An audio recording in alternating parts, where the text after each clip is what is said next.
This place has been quiet for a long time. No footsteps. No flowers.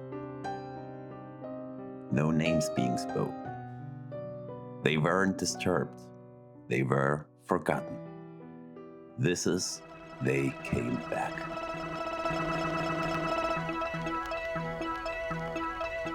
This diorama is about a graveyard and what happens when no one remembers the dead anymore.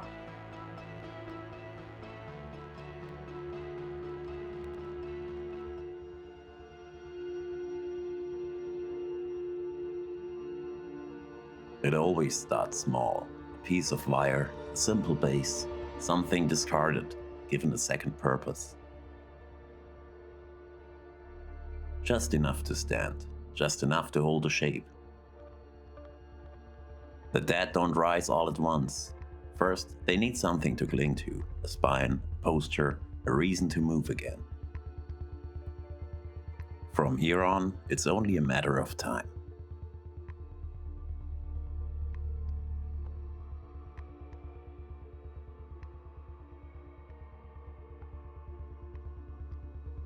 For the bodies, I use green stuff.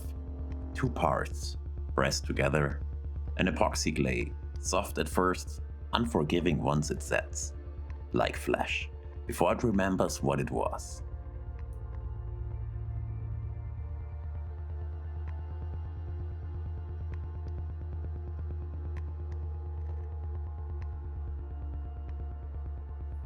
I planned to make 13. At some point, while shaping them, my thoughts drifted. To life and to death. Maybe it's superstition, maybe it's experience. Things have been kind lately, so I stopped at 14. No reason to tempt anything.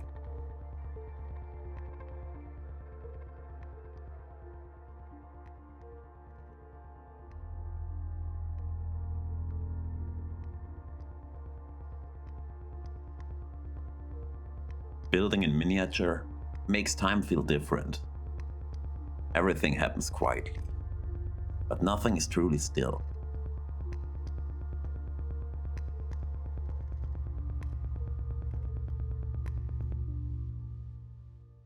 I like the idea that death here isn't loud or dramatic. It's slow, subtle, almost unnoticed.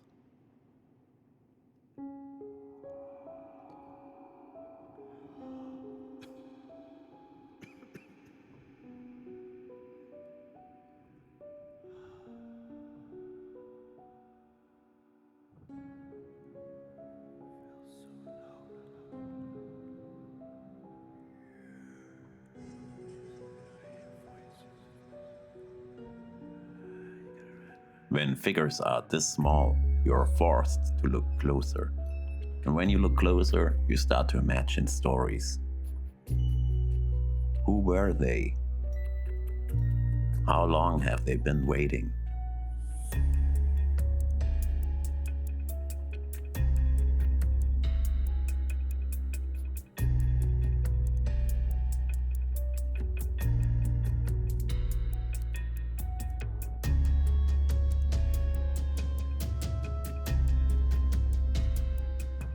When the forms are finished, they lose their color.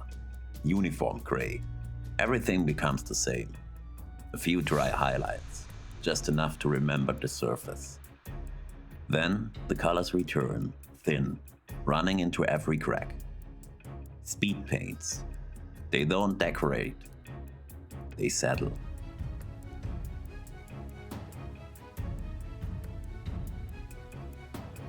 Look closely. Each tiny zombie has its own personality.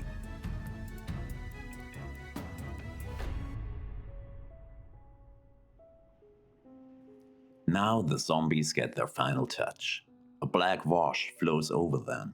Shadows gather in every fold. A few highlights catch the edges, just enough to show their shape. And the eyes, tiny, glowing yellow.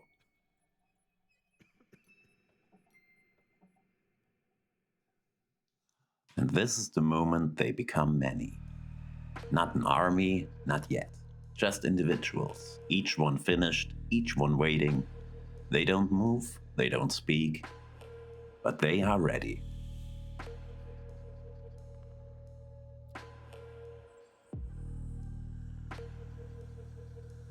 Next, the chapel. A quiet little space, empty for now.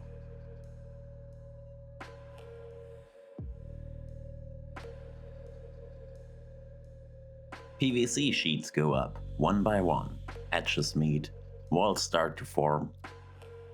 Windows are cut, not for light, just to frame the emptiness.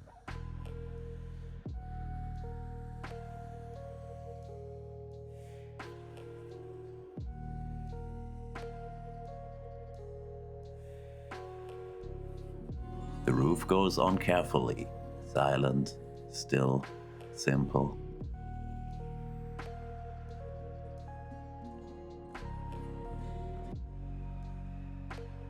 It's just a place, a little monument, a quiet witness.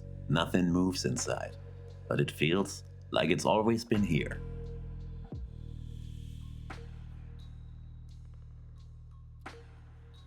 The chapel is gray now, uniform, silent. Roof turns black, a dark top over pale walls. A wash runs down the walls. Shadows settle into every crack. The paint gives them age, wear, weather, time passed too quickly. It's just a building, marked by years, even if no one ever lived here.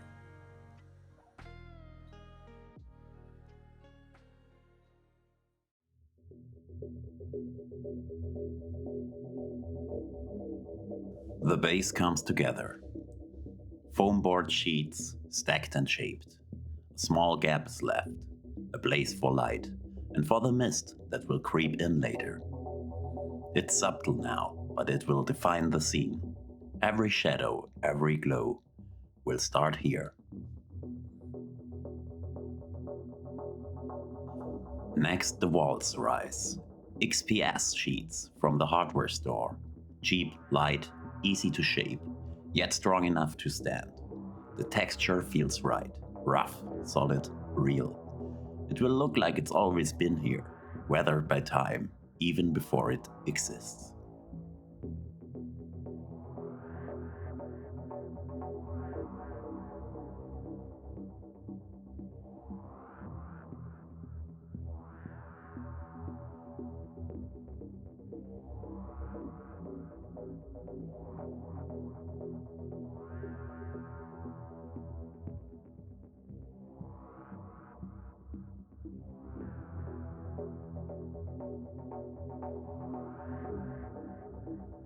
Then comes the ground, a mix of glue, a drop of soap, water, sand, plaster, tiny bits of grass, different textures all combined.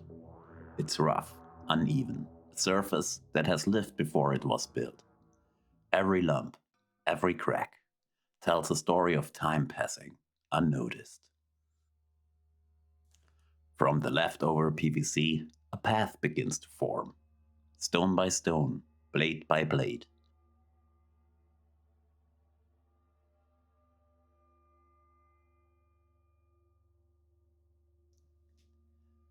PVC gravestones begin to take shape.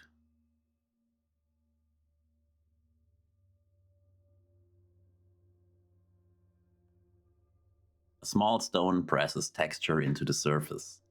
Edges are broken, imperfections left. Crosses emerge, some from matchsticks, some from PVC. Tiny monuments, each slightly different. Small, fragile, realistic.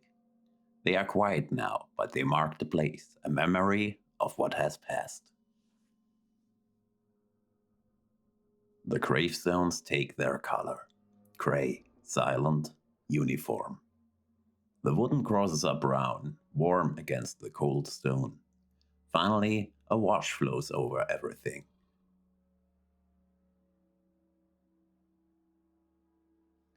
And the ground takes its color.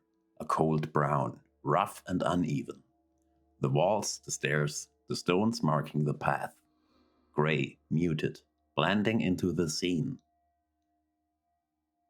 Everything feels settled, old, worn, touched by time. Not new, not alive, but present, quietly waiting.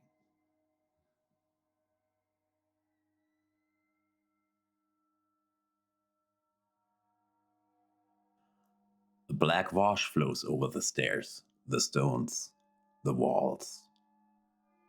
Then the excess is wiped away, leaving depth, leaving texture.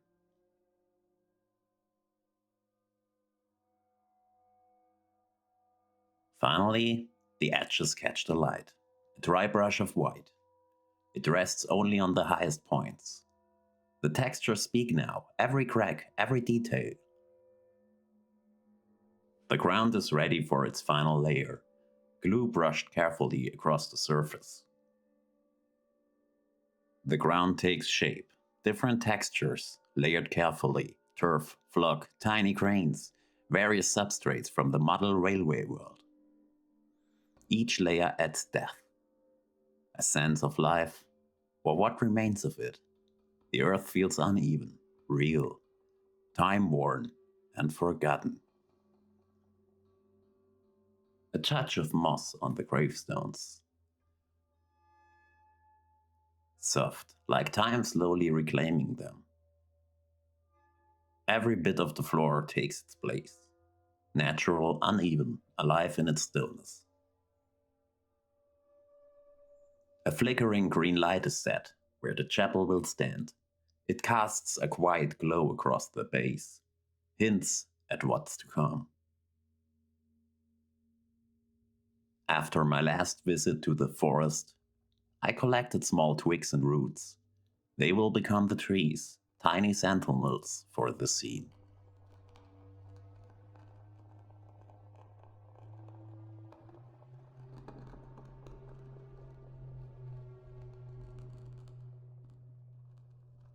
Each one twisted, bent, unique, holding the air above the graveyard, silent, like everything else here.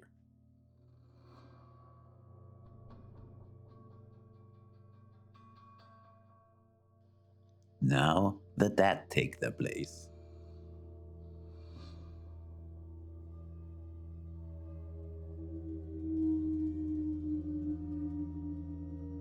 Heads, arms, twisted bodies, some rising slowly from the graves, others already moving among the stones.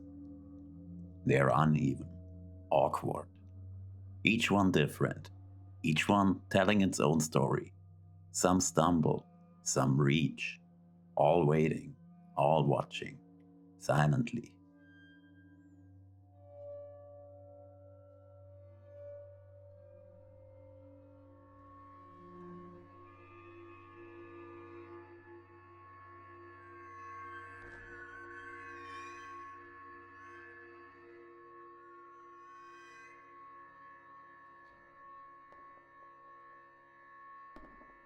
Finally, the mist begins to rise.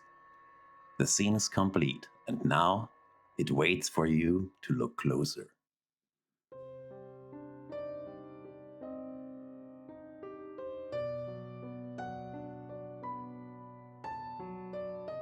The tiny zombies remind us that death is not just an end, but also a quiet presence, shaping the world around us. They are a gentle reminder that life is fragile, fleeting, and that death, too, has its place in the narrative. Even the smallest figures can tell a story, make you pause, reflect, and wonder about the cycle of life and death.